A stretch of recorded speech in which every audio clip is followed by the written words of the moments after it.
altomisterio.com. Good afternoon, everyone. Thanks very much for your patience while we were delayed a little bit. I have a few things to talk about up top, and then we'll get right to your questions. So first of all, to add to information already provided earlier by the White House, at the direction of the President of the United States, fighter aircraft assigned to U.S. Northern Command successfully took down a high-altitude airborne object off the northern coast of Alaska at 1:45 p.m. Eastern Standard Time today within U.S. sovereign airspace over U.S. territorial water. On February 9, North American Aerospace Defense Command detected an object on ground radar and further investigated and identified the object using fighter aircraft. The object was flying at an altitude of 40,000 feet and posed a reasonable threat to the safety of civilian flight. U.S. Northern Command is beginning recovery operations now. U.S. Northern Command's Alaska Command coordinated the operation with assistance from the Alaska Air National Federal Aviation Administration and the Federal Bureau of Investigation. We have no further details about the object at this time, including any description of its capabilities, purpose, or origin. The object was about the size of a small car, so not similar in size or shape to the high-altitude surveillance balloon that was taken down off the coast of South Carolina on February 4. Separately, U.S. Northern Command continues their recovery operations in support of the recent takedown of the Chinese high-altitude surveillance balloon. Recovery teams have mapped the debris field and are in the process of searching for and identifying debris on the ocean floor. Debris that's been recovered so far is being loaded onto vessels, taken ashore, cataloged, and then moved onwards to labs for subsequent analysis. And while I won't go into specifics due to classification reasons, I can say that we have located a significant amount of debris so far that will prove helpful to our further understanding of this balloon and its surveillance capabilities. Of note, due to less than favorable sea states right now, teams will continue to conduct underwater survey and recovery as conditions permit. The department wants to thank our interagency partners from the U.S. Coast Guard, the FBI, and state and local authorities for their continuing assistance and partnership.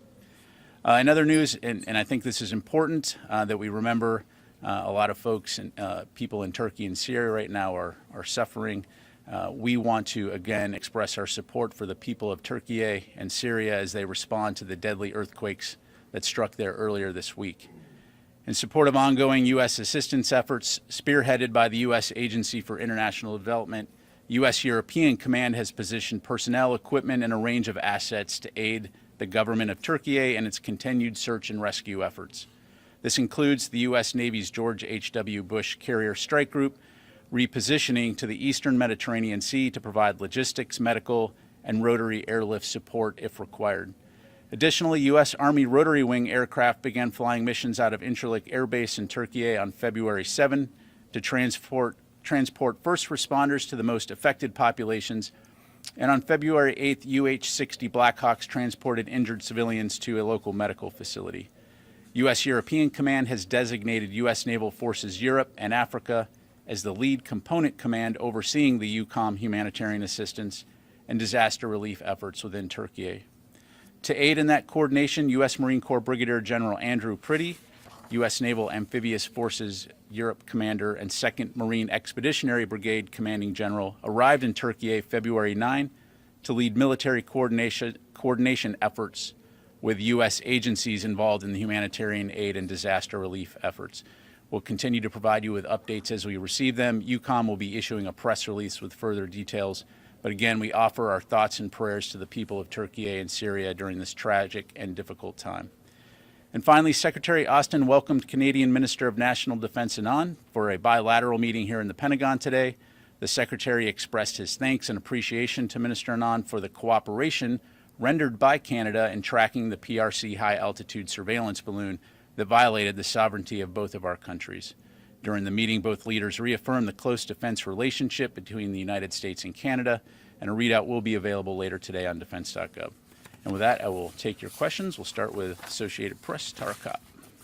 Hi, thank you for doing this. A couple of questions on this latest shoot down.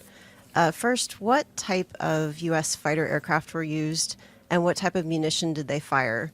And do you already have Navy assets or Coast Guard assets involved in a recovery process? And then I have a few more.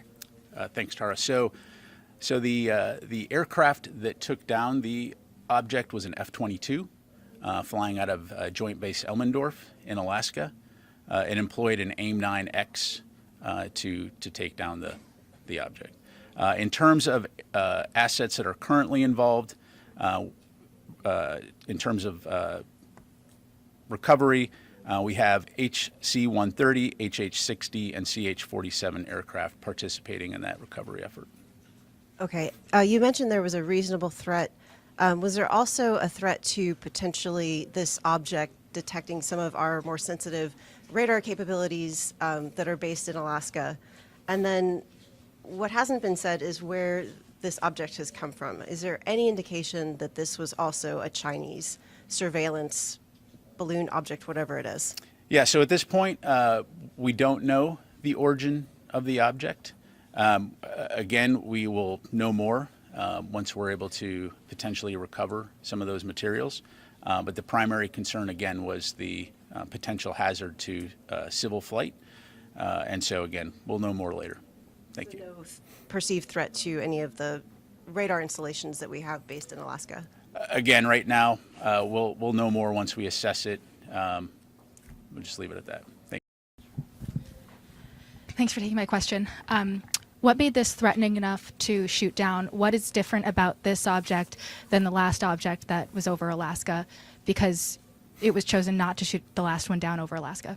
Yeah, so the important thing to understand here is anytime we detect anything, we're going to, first of all, observe it and then make a decision and take appropriate action. So you have to look at each individual case on its own merits. In this particular case, given the fact that it was operating at an altitude that posed a reasonable threat to civilian air traffic, the determination was made and the president gave the order to take it down. Was there a specific threat, a specific civilian air traffic incident that could have happened? Again, as you well know, civilian aircraft operate, at a variety of ranges up to 40 to 45,000 feet. So again, there was a reasonable concern that this could present a threat to or a potential hazard to civilian air traffic. So let me. Just one more question. Yep. Has Secretary Austin reached out to his Chinese counterpart or any other counterparts at all since this has been tracked? Since this particular object, no.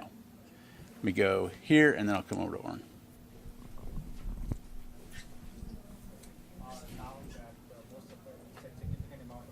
Things from the previous balloon have been recovered. What additional information you have now about the capabilities of that balloon? Yeah, so we're continuing to assess that. Again, I'm not able to go into more detail other than, in addition to learning a lot about the balloon and the capabilities that it has while it was over the continental United States, we have identified or located a significant amount of debris on the ocean floor that will be very beneficial to us learning more about it. But at this point in time, I'm not going to have more details. Manufacturing label on these equipments or the balloons indicate that they're all manufactured in China, sourced from China? Again, I'm not going to have details to provide it at this point in time. Also say that 39 other countries have indicated they have seen balloons in their territories. Are you sharing those information from the Pentagon to these countries, or the capabilities, how you shot them down? So in terms of what we're learning about these balloons, I know the State Department has talked to this in terms of our international outreach. Certainly, the Department of Defense plays a role in those relationships, and so we will continue to work with our allies and partners to share information along with our State Department colleagues. Let me go to Oren. Two questions. First, did this object show any signs of maneuverability or propulsion? And then you and other Pentagon officials made a big deal about how much intelligence was gathered by letting the other one float across much of the United States, and yet you shot this one down before it entered the United States. Is that the Pentagon bowing to political pressure? Was there nothing to gain from this one? Yeah, so again, we're going to judge each of these on its merits. No indication at this time that it was maneuverable, but again, we'll know more. And in terms of entering the United States, it did enter U.S. airspace, and we took it down. Did you gain intelligence from this one as you did from the previous one? We're going to recover what we can from this, and more to follow. And was the decision to shoot it down before it entered too far into the U.S. airspace, the Pentagon bowing to political pressure from the Hill? Look, again, we're going to judge each of these objects on its own merits. It entered into U.S. airspace on February 9th. We sent up aircraft to assess what it was. The decision was made that it posed a reasonable threat to civilian air traffic. The president gave the order to take it down, and we took it down. Thank you, Laura. And then I'll go to Dan. Can you? Oh, thanks. Sorry. Thanks for taking my question. So a couple questions. First of all, has anything like this happened before with a object this size, this shape, in this particular height for the 40,000 foot range? Has it happened before? And then second of all, why did you? Can you say more about why you knew that last balloon or object was from China, whereas this one you don't know? So in terms of this particular object, again, as I highlighted, we don't know where it's from. It posed a reasonable threat to civilian air traffic, and so the determination was made to take it down. In terms of the other balloon, as I mentioned in our previous briefing, we have learned a lot about the Chinese surveillance high-altitude balloon program. We've gathered a lot of information over the last couple of years, and so we were able to, based on that information, detect at a very early stage. As it approached U.S. airspace, we had a good understanding of what it was. As I mentioned, we were able to monitor that closely, track it while it went over the continental United States, learn a lot about it, and take it down at the appropriate time. So would you urge us to put this in a different bucket than that, or should we? Yeah, I think I was pretty clear. This was traveling at about 40,000 feet, which posed a reasonable threat to civilian air traffic, and the decision was made to take it down. So, Dan. When the pilots approached it, and they determined, I understand, that it was not manned. How did they determine that? And at that point, wouldn't it be possible to at least describe what they were looking at? Did it resemble a balloon or an airplane or what? Again, we'll know more and have more information once we've recovered this. I will give credit to our pilots that they're very capable in terms of looking at an object, assessing whether or not this had the potential to be manned. At that altitude, something that small, very, very unlikely that it was manned. And so, again, no indication that it was manned, presented a potential reasonable threat to civilian air traffic, and we took it down. What speed was it traveling at, by the way? I don't have that information. On the Chinese balloon, if we could go back, is it still, in the Pentagon's view, plausible or maybe even likely that it was not necessarily intentional when that balloon turned and blew eastward, that it seemed to have not, had some technical problem? Yeah. So, Dan, what I would tell you is based on the information that we have, it was being maneuvered and purposefully driven along its track. Again, recognizing that winds do play a role because of the maneuverability of the balloon. It's our assessment that this was a purposeful mission. In terms of the Chinese motivations, again, I'd have to refer you back to China to talk about that. Ma'am, and then come to Nancy. Thank you. Sorry, I got it. We emailed you police body camera footage showing a National Guard general in Ohio pushing my colleague and having to be escorted away from him this week. We asked the Ohio National Guard for comment, but do you, as a spokesperson for the Department of Defense, condone such conduct by a commissioned officer of the U.S. military against an American journalist? Yeah, so let me be clear. The answer is no. That's not acceptable behavior. The Secretary of Defense, the Department of Defense absolutely supports, strongly supports a free and independent press. So again, I'd refer you to the Ohio National Guard for any comment about that particular incident, but I can assure you that that is not acceptable behavior. Face any kind of conduct on becoming charged under the UCMJ? Again, I'd have to refer you to them. I'm not going to make those kind of policy comments here from the podium in terms of what they may or may not be doing to address it. It would be inappropriate for me to comment on that. Let me go to Nancy.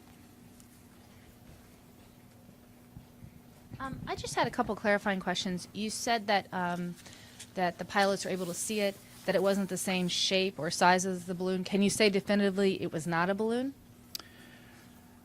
I don't, at this point, considering the fact that we're still assessing the object, I don't want to get into characterizing it, so just leave it at that. You mentioned you didn't know how fast it was traveling. Can you say if it was traveling faster or slower than the balloon? I don't have that information in front of me, so I don't want to make it up. Try a couple more. Did anyone try to, within the administration, contact their Chinese counterparts before the decision was made to shoot it down? In terms of when you say the administration, if you're referring to the White House, I'd have to refer you to them. The Department of Defense, to my knowledge, did not. Again, we don't know the point of origin of this object.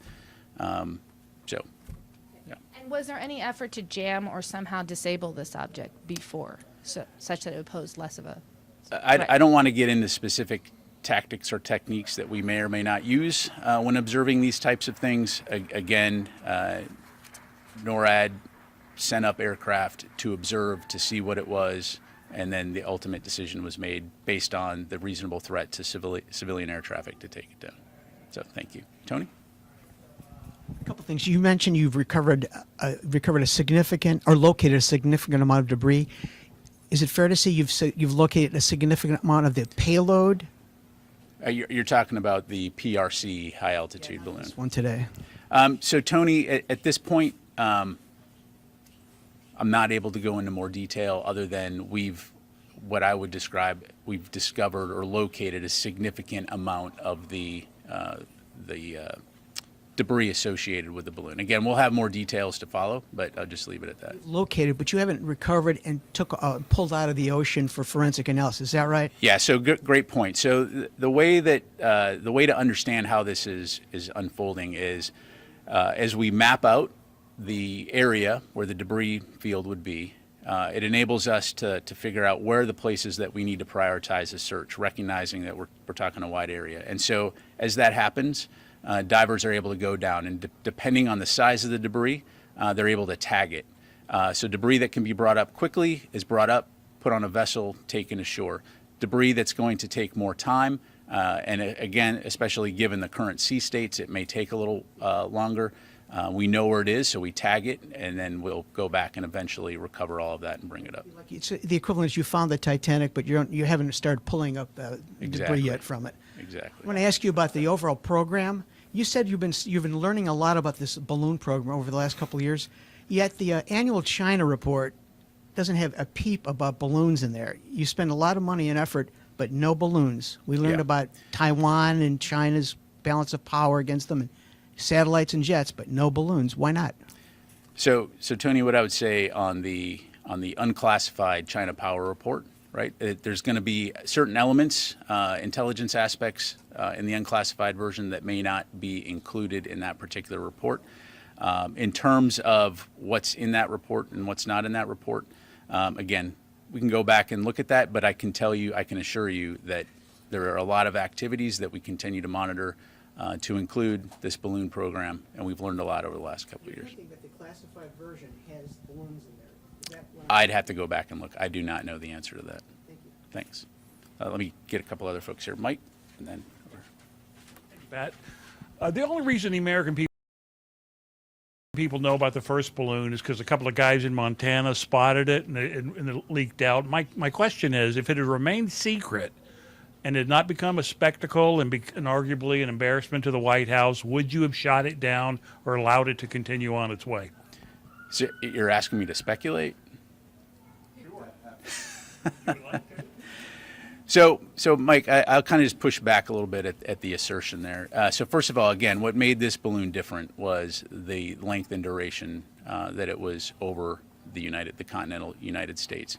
Look, we track activities all over the globe on a daily basis, some of which will remain classified because, again, we don't want to reveal sources and methods. In this particular case, I can tell you that there were efforts underway to make that public. Montana journalists reporting notwithstanding. all that to say, look, there are going to be times when there's activities happening that we're monitoring that we're not going to go public, especially if it doesn't present a particular or pose a significant threat to the American public. But again, as we monitored that balloon, there was an effort underway to ensure that folks understood what this was, especially given how visible it was. And I'll just stop there. Thank you. Yes, ma'am.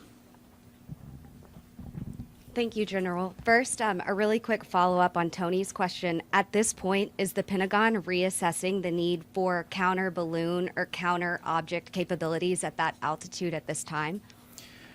So what I would tell you is not, in the Air Force sometimes we talk about don't get platform specific, right? So what we're talking about is monitoring the domain and having domain awareness. And again, as I highlighted,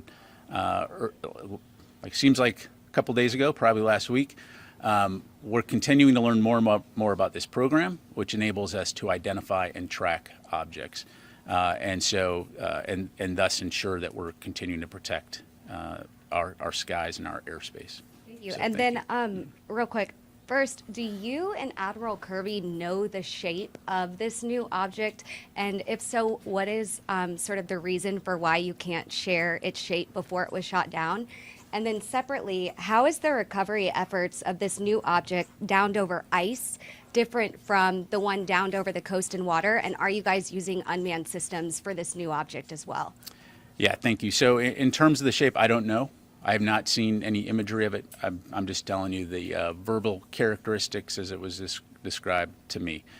In terms of the difference in the recovery effort, I mean, again, so this literally was, an hour and a half, 2 hours ago. So that's underway right now. So more to follow on that front. Right now, I think they're moving to the site. We'll have more to follow in the days ahead. Let me go to a few other folks here. Sorry. Some new folks back here, and then we'll go over here to Mike. The object was spotted yesterday. Is that the first that we saw it? Or did we see it coming in a couple days before? No, it was spotted yesterday. And for follow up, did what we learned about the first balloon last week, did that help us detect this object? I would say that, again, when we detect objects, well, let me just back up. So what you're asking is, did what we learned from the PRC balloon help us track this? Kind of a little bit of apples and oranges, right? In terms of NORAD Northcom maintains the ability to track objects. So again, they tracked this as it approached and entered into U.S. airspace. Again, we're still assessing what this object was. So I don't know that we learned anything new as a result of that, other than, again, I think we're all, to include the media and the public, very attuned to balloons at the moment. So thank you. Yes, sir.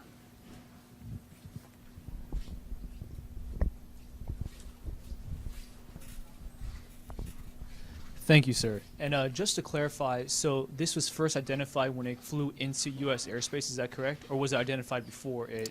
It was detected yesterday, and then, again, NORAD sent up aircraft to observe it, see what it was, and then the decision was made to take it down.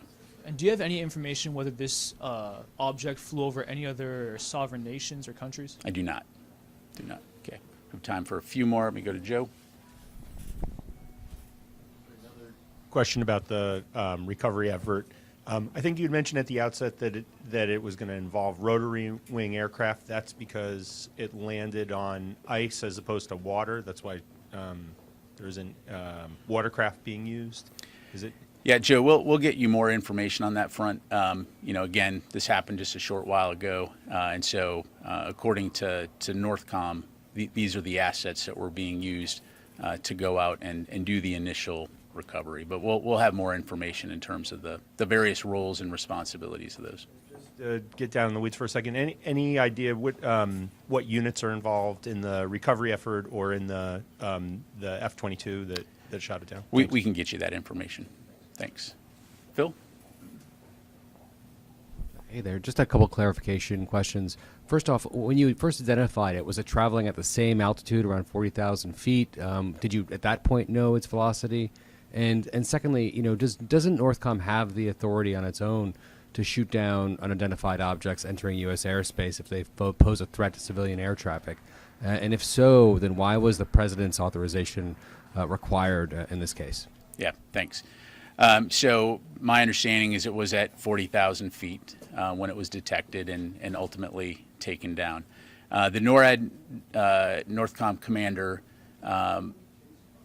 does not have the authority necessarily to take down an object if it's not posing a potential hostile intent or actions. However, given the fact that this aircraft was, this object was operating at an altitude that posed a reasonable threat to civilian air traffic, after consultation with the secretary and the president, and of course the president, on our advice, gave the order to take it down, and we took it down. Trying to clarify, is his authorization required in a situation like this? Again, it's kind of a moot point at this point because the president gave the order, but he has the authorization to take action against anything that presents a potential threat to the American public or people on the ground. In this particular case, it was determined that this posed a reasonable threat to air traffic. Again, I'll just leave it at that. Thanks. Tara? Just a couple of clarifiers. Was it a single F-22 or a pair that were up today for the shot? And then when NORAD sent the initial aircraft up to sea, was there any sort of hailing or any type of warning given? Typically when an aircraft makes an incursion into protected airspace, there's a whole lot of procedures that have to be followed before it would escalate to something like this. Okay, well, this was an object, right? So it wasn't an aircraft per se. And to answer your earlier question, it was a two-ship of F-22s, but one aircraft took the shot. Got time for one more. Go to Liz. Thank you so much. Really quick, when it was started to be tracked last night, were you able to tell what direction it was coming from? This was traveling in a northeasterly direction when it was taken down. And then one more, the aircrafts that were observing it, what type of aircrafts were those? I'll have to come back to you on it. I think I know, but I don't want to make it up from the podium, so we'll come back to you on that one. Okay, thank you very much, everybody. I appreciate it. Somos Alto Misterio, la plataforma dedicada a lo sobrenatural del periodista Marco Bustamante. Visita nuestra web www.altomisterio.com, en YouTube @altomisteriotv o envíanos un WhatsApp al 11 6577 1299. Alto Misterio. Contamos historias.